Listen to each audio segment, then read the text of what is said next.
Aktiveringsenergie kan die beste beskryf word as die minimum energie benodig om.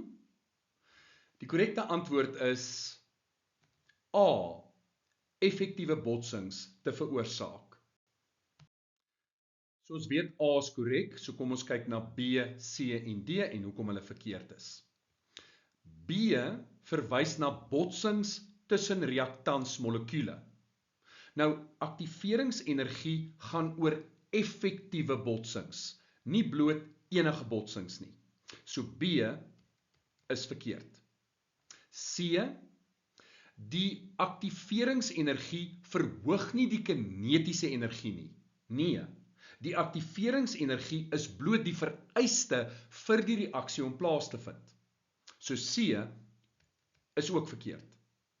En dan D wat praat van oriëntasie. Nou oriëntasie is belangrik, maar dit is 'n aparte vereiste. Aktiveringsenergie handel oor die minimum energie wat benodig word. Dit gaan nie oor die oriëntasie nie. So die korrekte antwoord is A.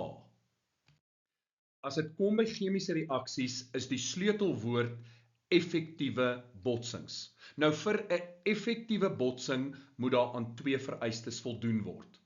Eerstens, die molekules moet oor die korrekte oriëntasie beskik. En tweedens, die kinetiese energie van die botsende molekules moet groter of gelyk wees aan die aktiveringsenergie. En daarom kan ons sê dat aktiveringsenergie die beste beskryf kan word as die minimum energie benodig om effektiewe botsings te veroorsaak.